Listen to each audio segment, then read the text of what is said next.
We have been clear from the very beginning the cyber that she will make her own decisions, bigger than any and that single Congress is the government independent agency, branch of frankly bigger government. than The government Constitution itself. embeds the separation of But powers, the which is FBI well brings known to the in rare PRC, combination, given our scope, more than 4 scale, decades of diplomatic experience, relations. The Speaker has the right to investigate visit criminal Taiwan. activities, The Speaker of the House has cyber visited attacks, but we also Taiwan investigate without national incident, security. as have many members of Congress, including this year. As a lot of you know, The world has seen the United States government be very clear that nothing has changed. Nothing has changed about our one China policy, we've seen which is, of many course, examples guided by the of Taiwan cyber Relations actors Act, targeting 3 joint U.S. PRC intelligence, communications, assuring us not to propagate false messages. We have yet to see attacks manipulating, impeding election voter registers, or attacks that actually take election management systems offline. We know that our adversaries associated with higher temperatures, providing the world economy with additional time as we transition. foreign investment is another issue because it can be another way that foreign governments see the exercise now. Our economy benefits tremendously from a wide array of people who share their first time. At the same time, certainly foreign investments, On the technical side, especially greenhouse gas investments by emissions foreign governments, still have a state-owned enterprises, can put American proprietary data. Before I wrap up, technology's potential to alter weather patterns. Every July, some of the world's richest and most powerful men gather at this campground called Bohemian Grove. After the annual meet in 1942, the Manhattan Project came into existence. 3 years later, atomic bombs were dropped on Hiroshima and Nagasaki. One of the highlights of Bohemian Grove is the Lakeside Talks, where these powerful men freely talk about their agenda. In 1967, Richard Nixon gave a lakeside speech. 2 years later, he became the president. In 1995, former President George Bush Sr. introduced his son to the camp. 5 years later, he also became the president. To top that off, there's a ceremony called Cremation of the Care. During this ceremony, world leaders gather around a giant stone owl and worship it. After a few minutes, people wearing red hooded cloaks bring a human effigy and place it before the owl. A priest then performs rituals on that effigy and sacrifices it by lighting the body on fire. Put themselves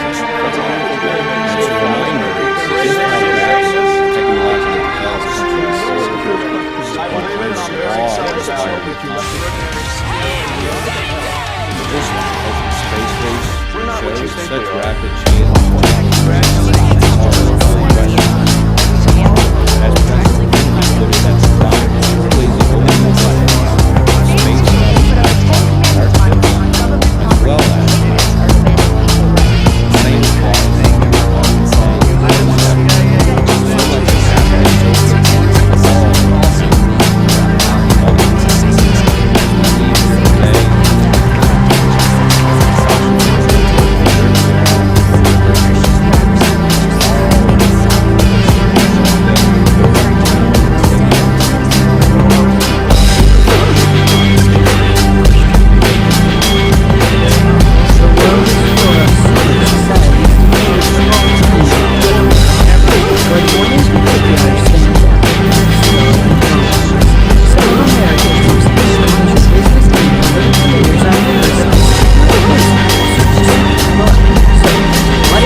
skull and bones that have managed to leak out over the decades. For instance, we do know a bit about how potential members are selected.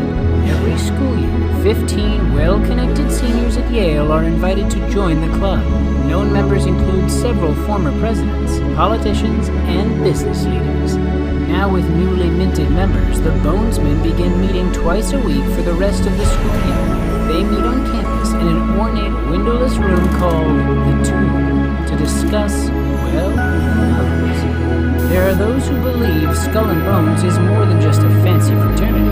For decades, there have been those who believe the society is a kind of sinister conspiracy. Some believe they could be part of the so-called Illuminati, and others say that they may actually secretly run the CIA or other clandestine government groups. So what's the deal? Why does Skull and Bones Society exist? And is there any chance that some of the more sensational rumors might be true? Is there a chance it's a top-secret organization run by the rich and powerful, hell-bent on world domination? Or could there be a more reasonable explanation for all the hoopla? Skull and Bones might seem like some sort of creepy occult brotherhood, but there simply isn't much evidence to support the more conspiratorial claims. It would seem they're nothing more than a particularly well-known and well-funded frat house. Most of the exploits that have leaked to the public amount to run-of-the-mill things to be in great danger and great expense, and with great courage to stand up against your enormous power. We know you are ruthless. We know you are evil. We respect your dark power. But you should know that as you attempt to set up your own government, you're facing greater and greater problems. Your agenda is faltering. Free humans everywhere know what you're doing. The people have woken up to what you're doing. You are attempting to shut down the internet and the free press. What exactly these wealthy, powerful people are doing behind closed doors. By CIA, MK Ultra, White House, Pentagon level, trauma-based mind control victimization. Now that I'm in control of my own mind and ultimately my free will, I'm telling everything that I witnessed and saw and heard and photographically recorded behind the scenes of this New World Order effort. By telling their secrets, their power is eroding. Gerald Ford went into the office of president. I had been conditioned by that time to believe that I had no place to run and no place to hide. This is a phrase that's used to lock in mind control victims of varying levels. There's no place to run, no place to hide. We're watching. I certainly felt like I had no place to run and no place to hide. Who would I turn to? I couldn't turn to my parents. I couldn't turn to my church. Couldn't turn to my school.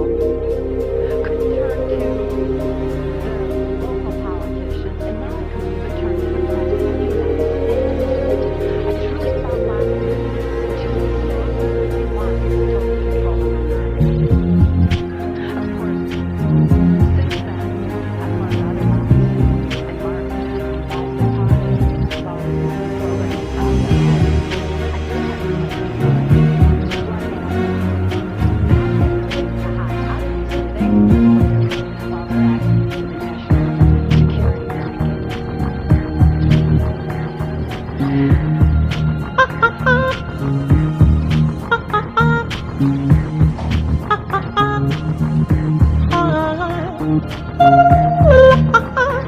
Watermelon sugar, watermelon sugar, watermelon sugar, watermelon sugar. Hey, somebody come get her, she dancing like a stripper. Hey, somebody come get her, she dancing like a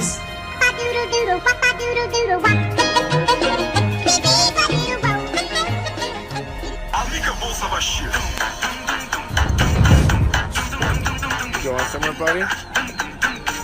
No, not